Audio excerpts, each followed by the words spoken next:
ख्रिस्त में मेरे प्यारे भाइयों बहनों, आज हम विशेष रूप से इस धर्म विधि में 3 मुख्य भागों को देखेंगे। पहला भाग सप्त समारोह, दूसरा भाग क्रूस की उपासना। तो आज की धर्म विधि मुख्य घटना पवित्र क्रूस पर यीशु मसीह के दुर्भोग व मरण की याद करना। यह घटना उनके जी उठने के समय हमारी मुक्ति का कार्य कहलाती है। संसार के लोग ख्रिस्त या ईसाई होने के धर्म के लिए सताया जाना तो हमेशा इसलिए उनका सौभाग्य रहा है। संसार के लोग हमें पूरी तरह ना कभी समझ पाए हैं, ना समझ पाएंगे। इसलिए हमारा आत्मत्याग आज की धर्म विधि में विशेष महत्व रखता है। ईश्वर की सेवा एवं पड़ोसी प्रेम अर्थात भले कार्य करने में हमें जो कठिनाइयों का सामना करना पड़े और अपने चरित्र की कमजोरियों से लड़ने जो भी कष्ट आए तथा छोटे मोटे दुख व आत्म त्याग, इन सब को आज प्रभु यीशु के दुख भोग में मिलाकर हमें झेलना चाहिए। पवित्र परम प्रसाद इसकी प्रतिज्ञा और साबूत है कि हम मसीह के दुख भोग व पुनरुत्थान के सहभागी हैं। ख्रिस्त के द्वारा आज्ञा पालन के कारण ही परम प्रसाद संभव हुआ है। यही आज्ञाकारिता हमें पाप व शैतान के जाल से मुक्त करती है। आज्ञाकारिता का अर्थ ही यह है कि किसी भी वैध अधिकारी द्वारा सौंपे गए कार्य को अपनी स्वतंत्र इच्छा से सहर्ष पूरा करना। ख्रिस्त की आज्ञाकारिता तो पवित्र मिस्सा में हमेशा हमारे सामने उपस्थित है। इस प्रकार हमें भी ख्रिस्त के कष्टों का जो भाग शेष है उसे अपनी देह में वहन करना चाहिए। तो आज आइए हम यह विधि आरंभ करते हैं।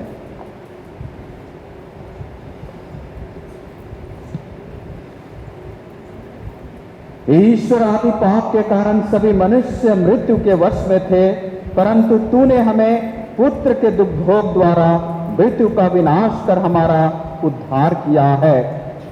अब हमें ख्रिस्त के साथ सादृश्य बना दे। मानव जन्म लेने से हम भी लौकिक आदम की छाप पड़ी है। तेरी कृपा से पवित्र होकर हम दिव्य आदम अर्थात ख्रिस्त के समरूप बन जाएं। वह युगान युग जीते और राज्य करते हैं।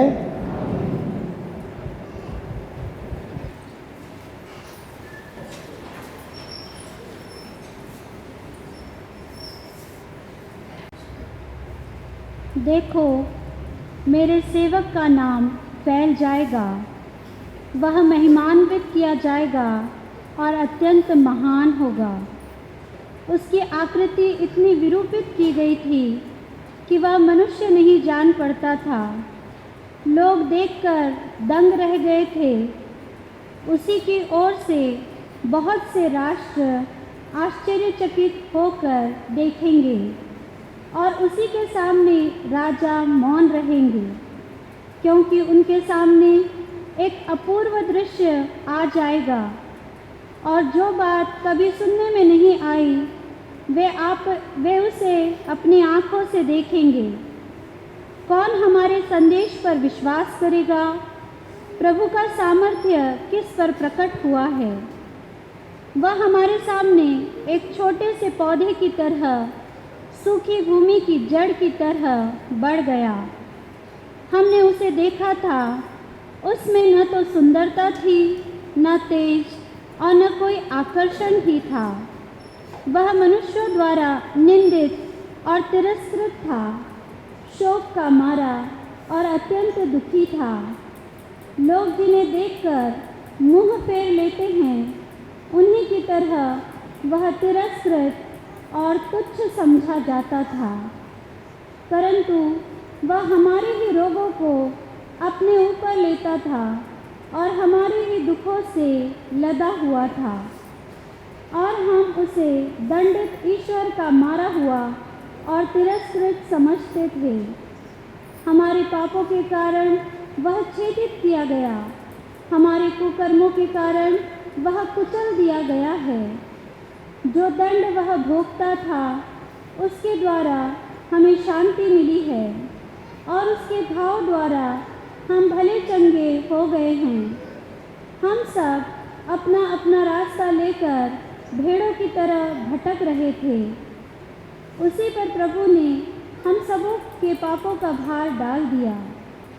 वह अपने पर किया हुआ अत्याचार धैर्य से सहता गया और चुप रहा।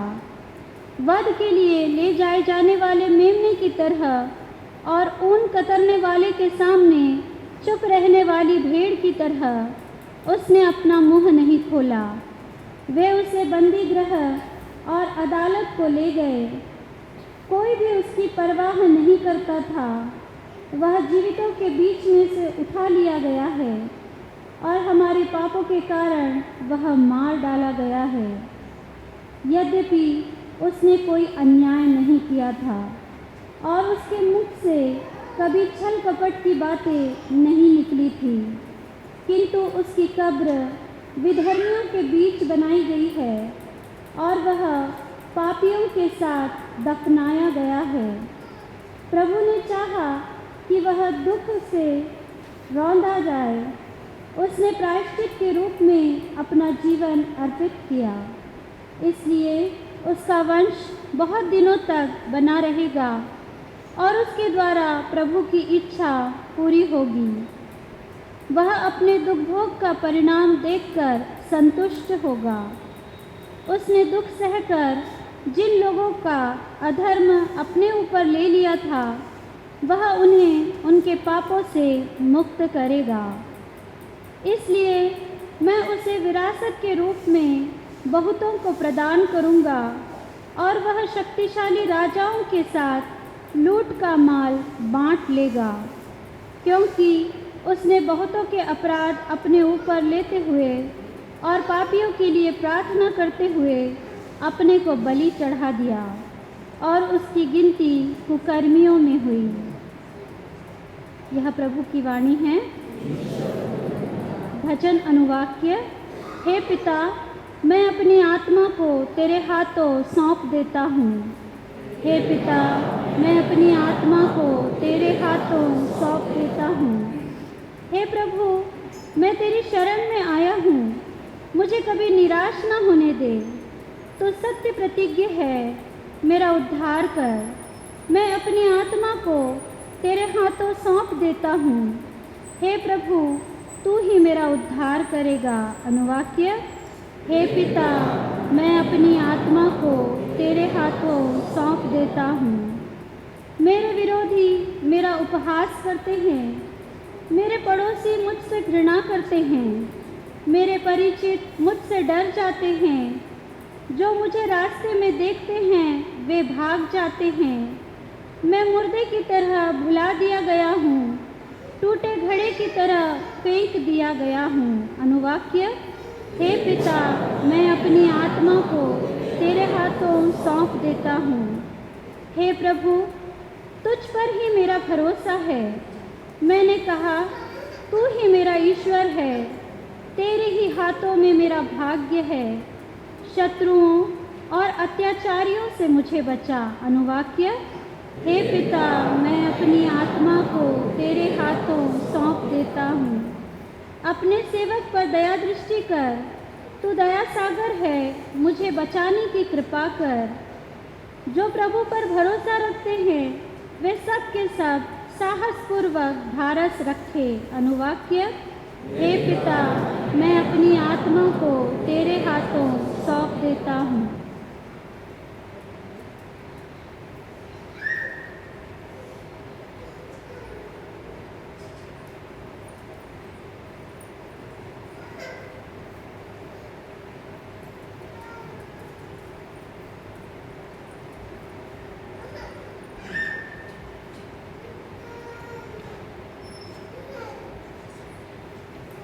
दूसरा पाठ इब्रानियों के नाम संत पौलुस का पत्र। उन्होंने आज्ञा पालन सीख लिया और वह उन सबों के लिए मुक्ति का स्रोत बन गए जो उनकी आज्ञाओं का पालन करते हैं। भाइयों, हमारे एक अपने महान सहायक हैं, अर्थात ईश्वर के पुत्र यीशु, जो स्वर्ग पहुंच गए हैं। इसलिए हम अपने विश्वास में दृढ़ रहें।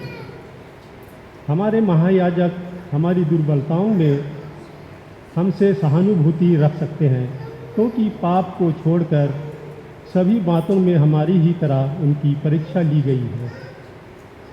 इसलिए हम भरोसे के साथ अनुग्रह के सिंहासन के पास जाएं, जिससे हमें दया मिल जाए और हम वह कृपा प्राप्त करें जो हमारी आवश्यकताओं में हमारी सहायता करेगी। यीशु ने इस पृथ्वी पर रहते समय पुकार कर और आंसू बहाकर ईश्वर से, जो उन्हें मृत्यु से बचा सकता था, प्रार्थना और अनुनय विनय की। श्राद्धुलता के कारण उनकी प्रार्थना सुनी गई। ईश्वर का पुत्र उन्हें होने पर भी उन्होंने दुख सहकर आज्ञा पालन सीख लिया। वह पूर्ण रूप से सिद्ध बनकर उन सबों के लिए अनंत मुक्ति का स्रोत बन गए जो उनकी आज्ञाओं का पालन करते हैं। यह प्रभु की वाणी है। जय घोष। मसीह हमारे लिए मरण तक, हाँ क्रूस के मरण तक आज्ञाकारी बने। इसलिए ईश्वर ने उनको महान बना दिया है और उनको वह नाम प्रदान किया है जो सब नामों में श्रेष्ठ है।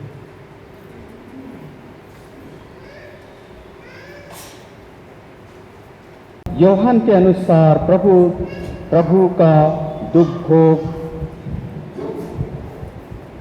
यीशु अपने शिष्यों के साथ केंद्रोन नाले के उस पार गए। वहाँ एक बारी थी।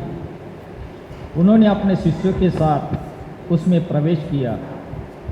उनके विश्वासघाती युदस को भी वह जगह मालूम थी, क्योंकि यीशु अक्सर अपने शिष्यों के साथ वहाँ गए थे। इसलिए युदस पलटन और महायाजकों तथा फरीसियों के भेजे हुए प्यादों के साथ वहाँ पहुँचा। वे लोग लालटेनें, मशाले और हथियार लिए थे। यीशु ये जानकर कि मुझ पर क्या क्या बीतेगी, आगे बढ़े और उनसे बोले, किससे ढूंढते हो? उन्होंने उत्तर दिया, यीशु ने उनसे कहा, मैं ही हूँ। वहाँ उनका विश्वासघाती युजस भी उन लोगों के साथ खड़ा था। जब यीशु ने उनसे कहा, मैं ही हूँ, तो वे पीछे हटकर भूमि पर गिर पड़े। यीशु ने उनसे फिर पूछा, किससे ढूंढते हो? वे बोले, यीशु नाजरी को।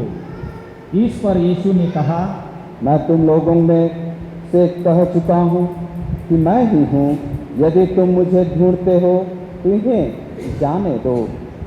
ये इसलिए हुआ कि उनका ये कथन पूरा हो जाए।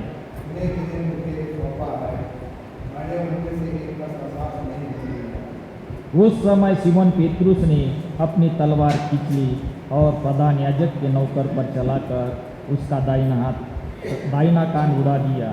उस नौकर का नाम मलकुस था। यीशु ने पेतरुस से कहा, तलवार म्यान में कर लो। जो प्याला पिता ने मुझे दिया है, क्या मैं उससे नहीं पीऊँ? तब पलटन, कप्तान और यहूदियों के प्यादों ने यीशु को पकड़कर बांध लिया। वे उन्हें पहले अन्नस के यहाँ ले गए, क्योंकि वह उस वर्ष के प्रधान याजक कैफस का ससुर था। ये वही कैफस था जिसने यहूदियों को ये परामर्श दिया था। सिमोन पेतरुस और एक दूसरा शिष्य यीशु के पीछे पीछे चले।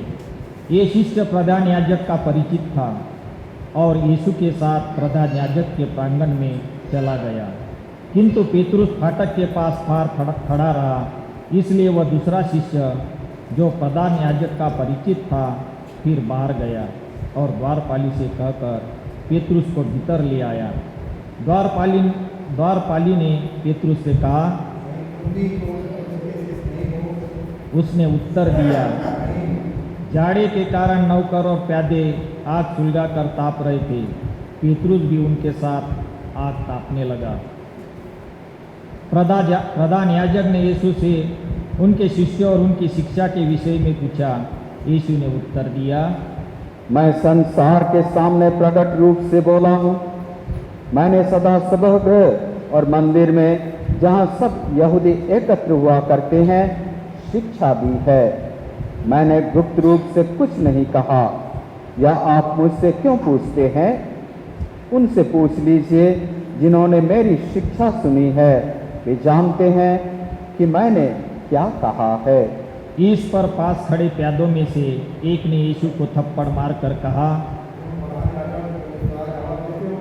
यीशु ने उनसे कहा, यदि मैंने गलत कहा तो गलती बता दो, और यदि ठीक कहा तो मुझे क्यों मारते हो?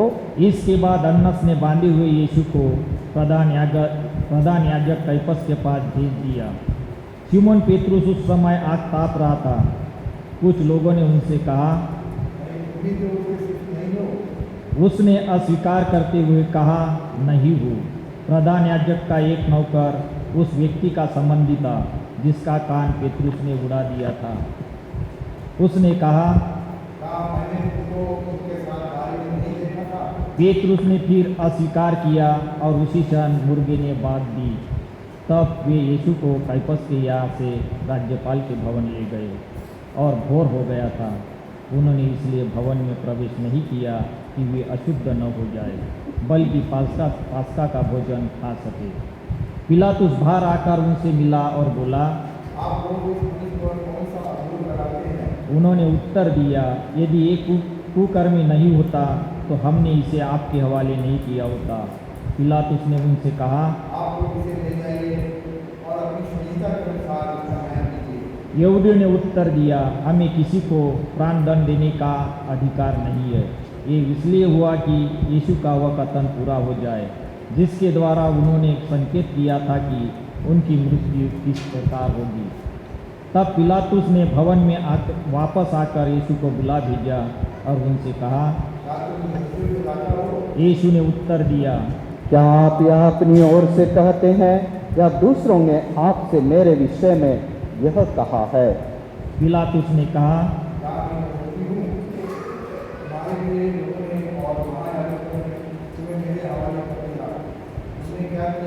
यीशु ने उत्तर दिया, मेरा राज्य इस संसार का नहीं है।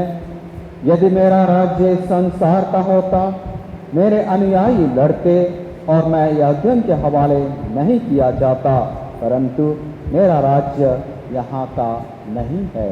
इस पर पिलातुस ने उनसे कहा। यीशु ने उत्तर दिया, आप ठीक कहते हैं, मैं राजा हूँ। मैं इसलिए जन्मा और इसलिए संसार में आया हूँ कि सत्य के विषय में साक्ष्य दूं। जो सत्य के पक्ष में है वह मेरी सुनता है। पिलातुस ने उनसे कहा। वह ये कहकर फिर बाहर गया और यहूदियों के पास आकर उसने उनसे कहा,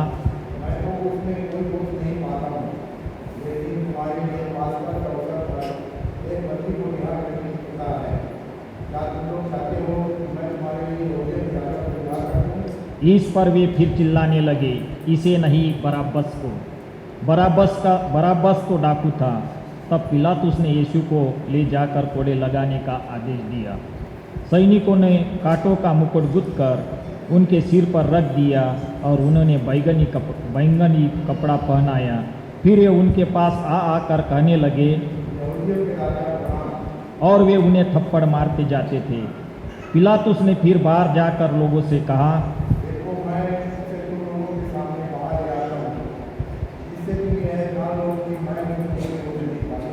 तब यीशु कांटों का मुकुट और बैंगनी कपड़ा पहने बाहर आए। पिलातुस ने लोगों से कहा। महायाजक और प्यादे उन्हें देखते ही चिल्ला उठे। पिलातुस ने उनसे कहा,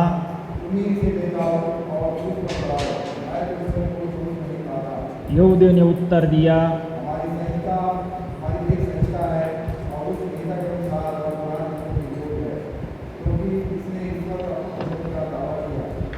पिलातुस ने ये सुनकर और भी डर गया उसने फिर भवन के अंदर जाकर यीशु से पूछा, किंतु यीशु ने उसे कोई उत्तर नहीं दिया। इस पर पिलातुस ने उनसे कहा, तुम मुझसे क्यों नहीं बोलते? क्या तुम ये नहीं जानते कि मुझे तुम्हें यहाँ करने का अधिकार है और तुमको उस पर चढ़ाने का? यीशु ने उत्तर दिया, यदि आपको ऊपर से अधिकार ना दिया गया होता तो आपका मुझ पर कोई अधिकार नहीं होता। इसलिए जिसने मुझे आपके हवाले कर दिया है वह अधिक दोषी है। उस समय से पिलातुस यीशु को मुक्त करने का उपाय ढूंढने लगा, परंतु यहूदी चिल्लाकर कहने लगे, यदि आप इसे निहार करते हैं तो आप कैसे वैसी नहीं है जो अपने को राजा कहता है वह कैसा विरोध करता है। ये सुनकर पिलातुस ने यीशु को बाहर ले आने का आदेश दिया। वह अपने न्यायासन पर उस जगह जो लिथोस, त्रोतोस और इब्राहिम में गब्बथा कहलाती है बैठ गया। पास्का की तैयारी का दिन था, लगभग दोपहर का समय था। पिलातुस ने यहूदियों से कहा, यही तुम्हारा राजा। इस पर वे चिल्ला उठे। ले जाइए, इसे दूर कीजिए। पिलातुस ने उनसे कहा, क्या मैं तुम्हारे राजा को क्रूस पे चढ़वा दूं? महायाजकों ने उत्तर दिया। कैसर के सिवा हमारा कोई राजा नहीं। तब पिलातुस ने यीशु को क्रूस पर चढ़ाने के लिए उनके हवाले कर दिया। वे यीशु को ले गए और वह अपना क्रूस ढोते हुए खोपड़ी की जगह नामक स्थान गए। इब्रानी में उसका नाम गोलगोता है। वह उन्होंने यीशु को और उनके साथ और 2 व्यक्तियों को क्रूस पर चढ़ाया, एक को इस ओर, दूसरों को उस ओर और बीच में यीशु को। पिलातुस ने एक दोष पत्र भी लिखवाकर क्रूस पर लगवा दिया। वह इस प्रकार था, यीशु नाजरी यहूदियों का राजा। बहुत से यहूदियों ने यह दोष पत्र पढ़ा, क्योंकि वह स्थान जहाँ यीशु क्रूस पर चढ़ाए गए थे शहर के पास ही था, और दोष पत्र इब्रानी, लातीनी और यूनानी भाषा में लिखा हुआ था। इसलिए यहूदियों के महायाजकों ने पिलातुस से कहा, आप स्वयं ये यहूदियों का राजा, बल्कि इसने कहा है मैं यहूदियों का राजा हूँ। पिलातुस ने उत्तर दिया, मैंने दिखा दिया तो दिखा दिया। यीशु को क्रूस पर चढ़ाने के बाद सैनिकों ने उनके कपड़े ले लिए और कुर्ते के सिवा उन कपड़ों के 4 भाग कर दिए, हर सैनिक के लिए एक भाग। उस कुर्ते में सिवन नहीं थी, वह ऊपर से नीचे तक पूरा का पूरा बुना हुआ था। उन्होंने आपस में कहा, हम इसे नहीं मारे, चिट्ठी डाल करके जो सीरिया है इसे मिलता है। ये इसलिए हुआ कि धर्म ग्रंथ का ये कथन पूरा हो जाए, उन्होंने मेरे कपड़े आपस में बांट लिए और मेरे वस्त्र पर चिट्ठी डाली। सैनिकों ने ऐसा ही किया। यीशु की माता, उसकी बहन क्लोपस की पत्नी मरियम और मरियम मगदलेना उनके क्रूस के पास खड़ी थी। यीशु ने अपनी माता को और उसके पास अपने शिष्यों को, जिसे वह प्यार करते थे देखा। उन्होंने अपनी माता से कहा, भद्रे, यह आपका पुत्र है। इसके बाद उन्होंने उस शिष्य से कहा, यह तुम्हारी माता है। उस समय से उस शिष्यों ने उसे अपने यहाँ आश्रय दिया। तब यीशु ने यह जानकर कि अब सब कुछ पूरा हो चुका है, धर्म ग्रंथ का लेख पूरा करने के उद्देश्य से कहा, मैं प्यासा हूँ। वहाँ खट्टी अंगूर से भरा एक पात्र रखा था। लोगों ने उसमें एक पंसोक्ता डुबाया और उसे जूपे की डंडी पर रखकर यीशु के मुंह से लगा दिया। यीशु ने खट्टी अंगूरी चख कर कहा, सब कुछ पूरा हो चुका है, और सिर झुकाकर प्राण त्याग दिए।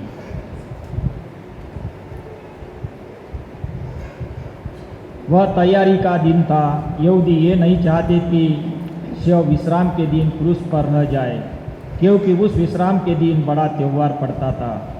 उन्होंने पिलातुस से निवेदन किया कि उनकी टांगें तोड़ दी जाए और शव हटा दिए जाए। इसलिए सैनिकों ने आकर यीशु के साथ क्रूस पर चढ़ाए हुए पहले व्यक्ति की टांगें तोड़ दी, फिर दूसरे की भी। जब उन्होंने यीशु के पास आकर देखा कि वह मर चुकी है, तो उन्होंने उनकी टांगें नहीं तोड़ी, लेकिन एक सैनिक ने उनकी बगल में भाला मारा और उसमें से तुरंत रक्त और जल बह निकला। जिसने ये देखा है वही इसका साक्ष्य देता है, और उसका साक्ष्य सच्चा है। वह जानता है कि मैं सच बोलता हूँ, जिससे आप लोग भी विश्वास करें। ये इसलिए हुआ कि धर्म ग्रंथ का ये कथन पूरा हो जाए, उसकी एक भी हड्डी नहीं तोड़ी जाएगी। फिर धर्म ग्रंथ का एक दूसरा कथन इस प्रकार है, उन्होंने जिसे छेदा है वे उसी की ओर देखेंगे। इसके बाद अरिमाथै के यूसुफ ने, जो यहूदियों के भय के कारण यीशु का गुप्त शिष्य था, पिलातुस से यीशु का शव ले जाने की अनुमति मांगी। पिलातुस ने अनुमति दे दी, इसलिए यूसुफ आकर यीशु का शव ले गया। निकोदेमुस भी आ पहुंचा, जो पहले रात को यीशु से मिलने आया था। वह लगभग 50 सेर का गंधरस और अंगूर का सम्मिश्रण लाया। उन्होंने यीशु का शव लिया और यहूदियों की दफन की प्रथा के अनुसार उसको सुगंधित द्रव्य के साथ छालटी की पट्टियों में लपेटा। जहाँ यीशु क्रूस पर चढ़ाए गए थे वह एक बारी थी, और उस बारी में एक नई कब्र, जिसमें अब तक कोई भी नहीं रखा गया था। उन्होंने यीशु को वहीं रख दिया, क्योंकि वह यहूदियों के लिए तैयारी का दिन था और वह कब्र निकट ही थी। प्रभु का सुसमाचार।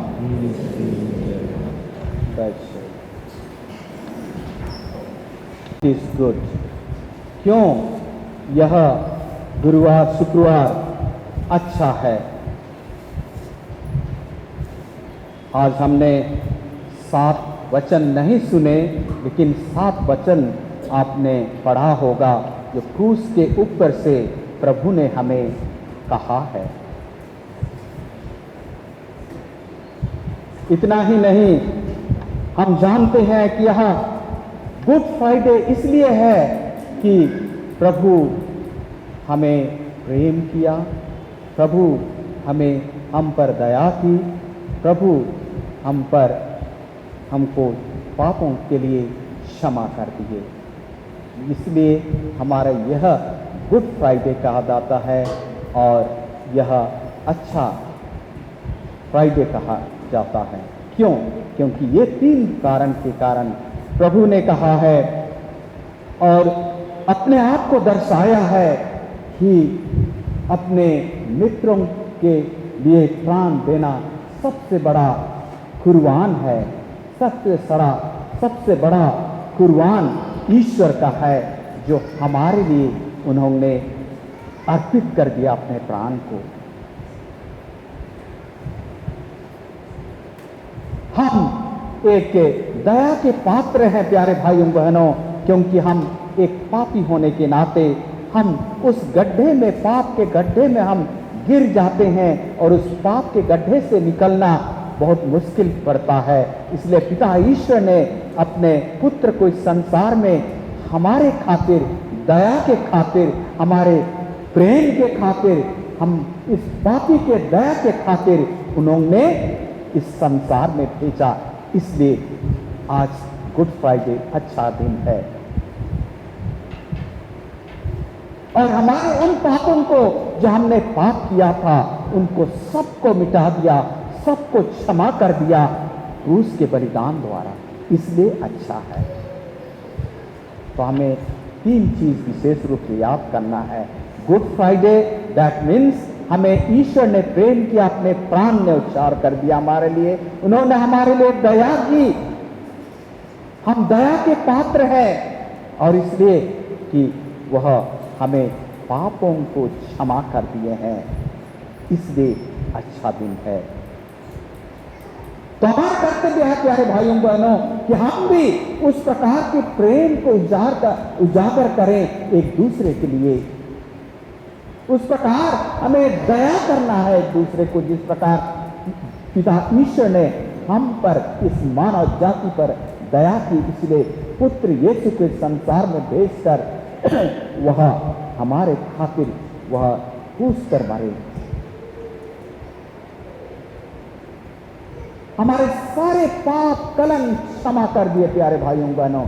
इसलिए आज हम एक अनुभव कर सकते हैं कि हाँ, पिता ईश्वर के द्वारा जो भेजा गया वह पुत्र ईश्वर हमारे जीवन के लिए, हमें बचाने के लिए, हमको उस गड्ढे से, पाप के गड्ढे से बचाने के लिए सब कुछ हमें क्षमा कर दिया है। इसलिए सबसे अच्छा दिन आज है। हमारे जीवन के, उनके जीवन के उदाहरण के लिए हम उस उदाहरण को लेकर हम एक दूसरे को सीख सिखा सकते हैं और हम उस पर मनन चिंतन कर उसके जीवन पर हम चल सकते हैं। तो यही है हमारा अच्छा दिन, यही है हमारा good Friday. Good Friday because एक व्यक्ति हमारे लिए, इस संसार के लिए, इस मानव जाति के लिए मर जाते हैं और उसका असीम प्रेम यहाँ पर हमें देख पाते हैं क्रूस के मरण द्वारा। तो आइए प्यारे भाइयों बहनों, आज जब हम इन विधियों में भाग लेते हैं तो क्रूस के रास्ते को हम याद करें और उस क्रूस के रास्ते को हम याद करते हुए पुनरुत्थान की प्रतीक्षा में रहें। ना सिर्फ क्रूस का रास्ता, दुख के रास्ते से होते हुए जो हम झंझट परेशानियां उठाते हैं उसके बाद ही हमें सुख मिलता है। तो आइए आज हम इन विधि पर मनन चिंतन करते हुए त्रिदिवसीय विधि पर हम मनन करें और हम फास्टा की तैयारी करें। आमीन।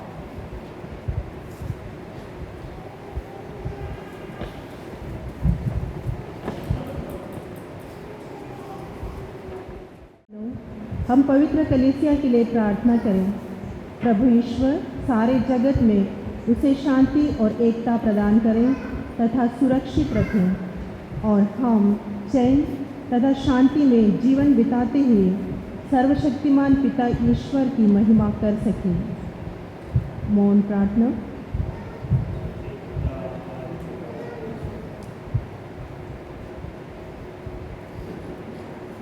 हम प्रार्थना करें। हे सर्वशक्तिमान सदा जीवंत ईश्वर, तूने ख्रीस्त के द्वारा सब राष्ट्रों पर अपनी महिमा प्रकट की है। अपनी दया के कार्यों पर ध्यान दे ताकि सारी पृथ्वी पर फैली तेरी कलीसिया दृढ़ विश्वास के साथ तेरे नाम की घोषणा में डटी रहे। हमारे प्रभु ख्रीस्त के द्वारा। आमीन। संत पिता के लिए हम संत पिता फ्रांसिस के लिए प्रार्थना करें। प्रभु ईश्वर ने उन्हें धर्माध्यक्ष के पद पर नियुक्त किया है। वह उनको अपनी कलीसिया के कल्याण के लिए स्वस्थ और सुरक्षित रखें कि वे ईश्वर की पवित्र प्रजा पर शासन कर सकें।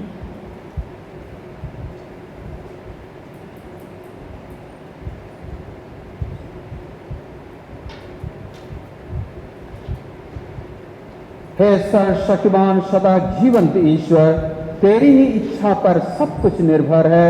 हमारी प्रार्थना सुन और दयापूर्वक हमारे संत पिता की रक्षा कर।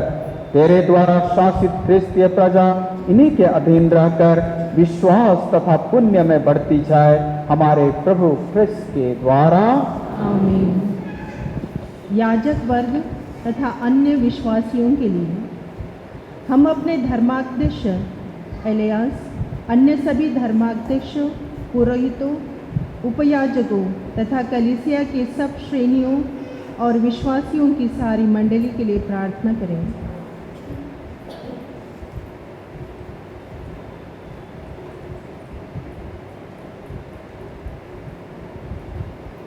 हे सर्वशक्तिमान सदा जीवंत ईश्वर, तू अपने आत्मा द्वारा समस्त कलीसिया को पवित्र करता और उसका संचालन करता है। हमारी दीन प्रार्थना सुन और सभी परिचरों पर अपनी कृपा वर्षा ताकि सब लोग निष्ठापूर्वक तेरी सेवा कर सके। हमारे प्रभु ख्रिस्त के द्वारा। आमीन। दीक्षार्थियों के लिए हम अपने सभी दीक्षार्थियों के लिए प्रार्थना करें। प्रभु ईश्वर की असीम दया से वे उसका वचन अपने हृदय में ग्रहण करें, बपतिस्मा में नया जन्म लेकर अपने पापों की क्षमा पाए और हमारे प्रभु यीशु ख्रिस्त के अंग बन जाए।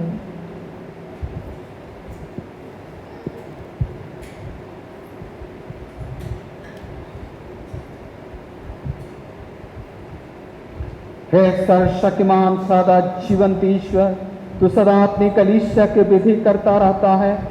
हमारे दीक्षार्थियों का विश्वास और धर्म ज्ञान बढ़ा दे ताकि वे बपतिस्मा द्वारा नवजन्म पाकर तेरे पुत्र पुत्रियों में सम्मिलित हो सके, हमारे प्रभु ख्रिस्त के द्वारा। ख्रिस्तीय एकता के लिए ख्रिस्त में विश्वास करने वाले सभी भाइयों एवं बहनों के लिए हम प्रार्थना करें, वे सत्य के मार्ग पर बढ़ते जाएं और प्रभु ईश्वर उन्हें अपनी एकमात्र कलीसिया में एकत्र कर सुरक्षित रखें।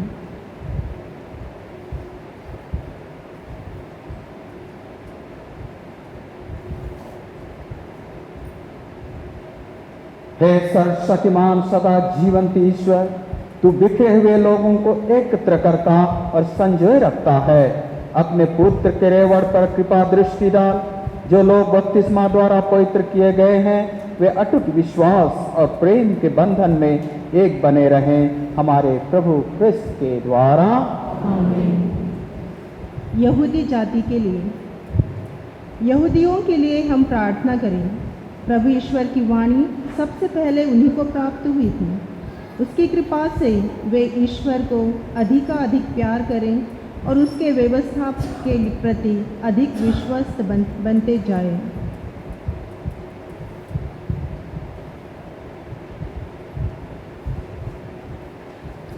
हे सर्वशक्तिमान सदा जीवंत ईश्वर, तूने इब्राहिम और उनकी संतान से प्रतिज्ञाएं की थी।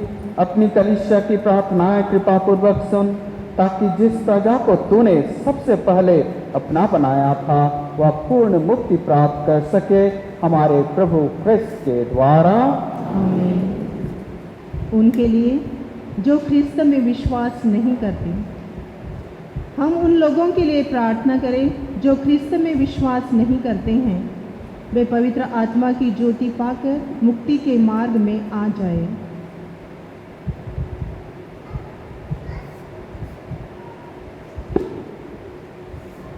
हे सर्वशक्तिमान सदा जीवंत ईश्वर, जिन लोगों ने अब तक क्रिस्त को स्वीकार नहीं किया है, वे तेरी दृष्टि में निष्कपट आचरण करके सत्य को पहचान सके। उनका पारस्परिक प्रेम बढ़ता जाए, ताकि वे तेरा दिव्य जीवन जीने का प्रयत्न करते रहें और संसार में तेरे प्रेम के सुयोग्य साक्षी बन जाएं, हमारे प्रभु ख्रिस्त के द्वारा। उनके लिए जो ईश्वर में विश्वास नहीं करते, ईश्वर को नहीं मानने वालों के लिए हम प्रार्थना करें कि सच्चे हृदय से भला आचरण करके वे ईश्वर को जानें।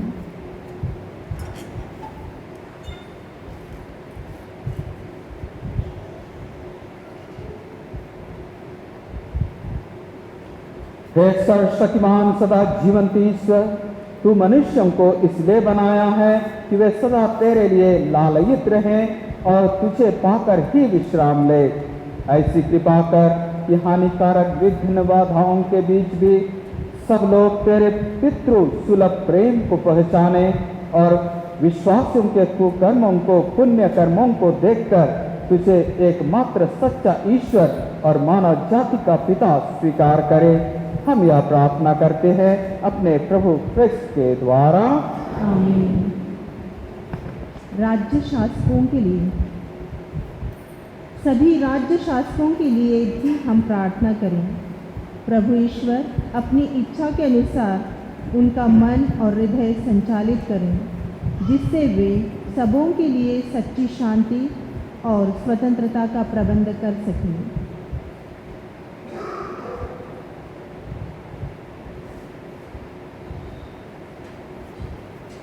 हे सर्वशक्तिमान सदा जीवंत ईश्वर, मनुष्यों के विचार और राष्ट्रों का अधिकार तेरे ही हाथों में है। हमारे अधिकारियों पर दया दृष्टि डाल।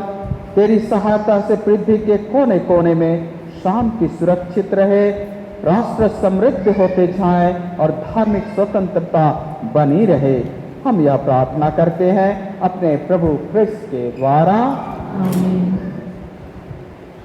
विभिन्न आवश्यकताओं के लिए प्रिय भाइयों और बहनों, हम सर्वशक्तिमान पिता ईश्वर से प्रार्थना करें कि वह संसार को सब जातियों से शुद्ध करें, सब रोगों को चंगा करें, अकाल दूर रखें, बंदी गृह को खोल दें, कोरोना वायरस जैसे सभी वायरस को नष्ट कर दें, बेड़ियाँ तोड़ डालें, राहियों को निरापद रखें, यात्रियों को सकुशल वापस लाएं, रोगियों को स्वस्थ रखें और मरने वालों को मुक्ति प्रदान करें।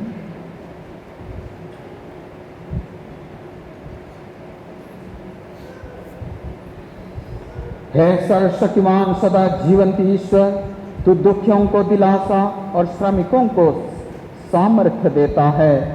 विपत्ति में पड़े लोगों की दुहाई तेरे पास पहुँचे ताकि वे दुर्दिन में तेरी दया का सहारा पाकर आनंद हो जाए, हमारे प्रभु क्रिस्त के द्वारा।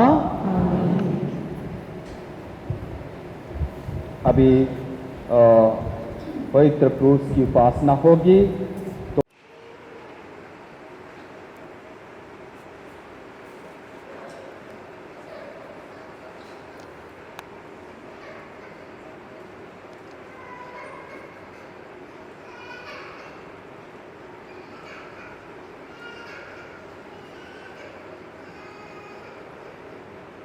क्रूस के काट को देखिए, जिस पर संसार के मुक्तिदाता टंगे थे। हम उसकी उपासना करें।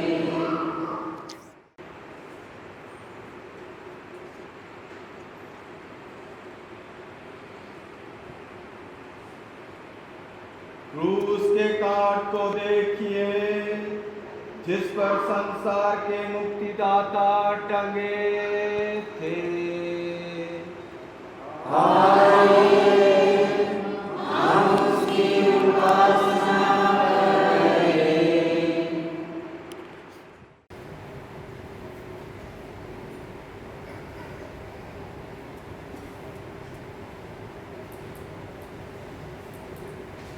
आइए हम प्यारे भाई बहनों खड़े होकर मुक्तिदाता के आदेश पर दिए शिक्षा से शिक्षित होकर हम साहस के साथ प्रेमपूर्वक कहते हुए कहते हैं, हे पिता हमारे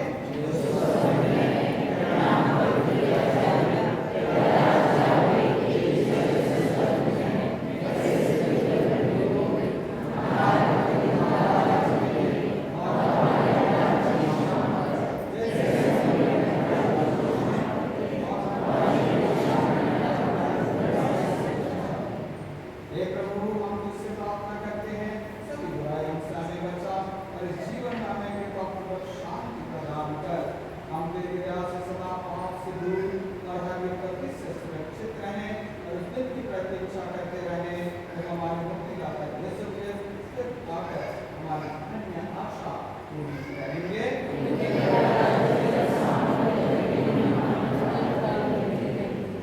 हे प्रभु यीशु क्रिस्त, तेरा शरीर तथा रक्त ग्रहण करने वाला या मेरे लिए विशाल धन का कारण न बने, बल्कि तेरी दया से मेरा तन मन सुरक्षित और स्वस्थ रहे।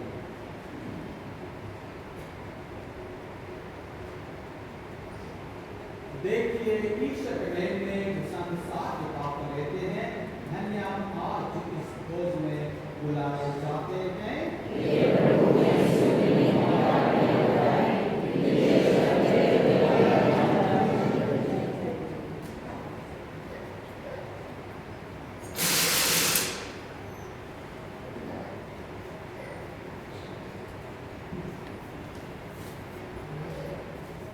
प्रार्थना करें।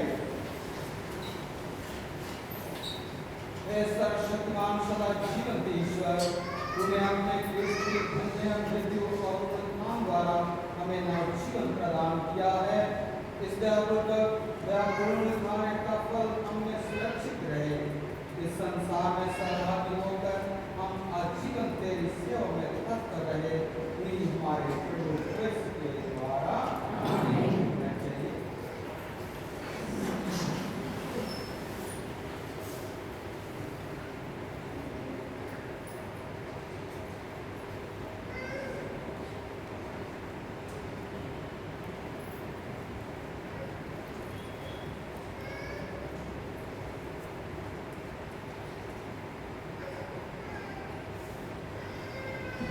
कृपया ध्यान दीजिए, अभी क्रूस का चुम्बन होगा। आइए हम खड़े होकर आशीष के सिर झुकाएं। हे प्रभु, पुनरुत्थान की आशा में तेरी प्रजा ने तेरे पुत्र के मृत्यु की स्मृति में मनाई है। इस प्रजा पर तेरी प्रचुर आशीष बरसे, इसके पाप धुल जाएं और इससे सांत्वना मिले, इसका विश्वास बढ़ता जाए और उसकी अनंत मुक्ति सुनिश्चित हो जाए। यह हम प्रार्थना करते हैं अपने प्रभु क्रिस्त